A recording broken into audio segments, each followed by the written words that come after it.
कहानी अब उस पॉइंट पर पहुंच चुकी है जहां हर किसी का असली चेहरा सामने आने लगा है।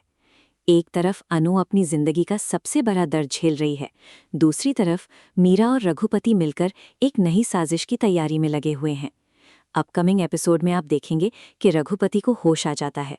जैसे ही उसे याद आता है कि विपिन उसके हाथ से हार लेकर चला गया था, उसका गुस्सा 7वें आसमान पर पहुंच जाता है। वो समझ जाता है कि अगर सच बाहर आ गया तो इस बार आर्यवर्धन उसे कभी माफ नहीं करेगा। इसी डर की वजह से रघुपति एक और डेंजरस प्लान बनाता है। अब वो पूरी कोशिश करेगा कि किसी भी तरह विपिन को ही चोर साबित कर दिया जाए। और शौक की बात यह है कि मीरा भी इस प्लान में उसका साथ देने वाली है। जी हाँ, मीरा अब खुद चाहती है कि अनु की इमेज सबके सामने खराब हो जाए, क्योंकि अगर अनु घर से दूर होती है तो आर्यवर्धन के करीब आने का मौका सिर्फ मीरा को मिलेगा। इसी बीच एक इमोशनल सीन देखने को मिलेगा जब अनु गायत्री माँ के सामने रो पड़ती है। वो बार बार माफ़ी मांगती है और कहती है कि उसे नहीं पता ये सब कैसे हुआ। गायत्री माँ भी अंदर ही अंदर परेशान है, लेकिन उन्हें अब भी अनु पर भरोसा है।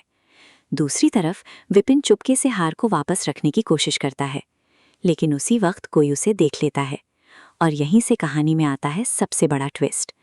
क्या वो शख्स विपिन का सच सबको बता देगा, या फिर विपिन किसी तरह खुद को बचा लेगा? और सबसे बड़ा सवाल, क्या आर्यवर्धन को विपिन पर शक होने लगेगा? क्योंकि मीरा धीरे धीरे आर्यवर्धन के दिमाग में जहर भरना शुरू कर देगी। वो उसे यकीन दिलाने की कोशिश करेगी कि विपिन और अनु दोनों उससे कुछ छुपा रहे हैं। आने वाले एपिसोड में एक और बड़ा इमोशनल मोमेंट तब आएगा जब आर्यवर्धन और अनु एक दूसरे के करीब आते नजर आएंगे। दूरियां कम होंगी, फीलिंग्स और स्ट्रांग होंगी, लेकिन उनकी खुशियों को किसी की बुरी नज़र लग चुकी है।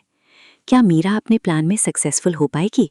क्या रघुपति बच निकलेगा, या फिर इस बार सच सबके सामने आ ही जाएगा?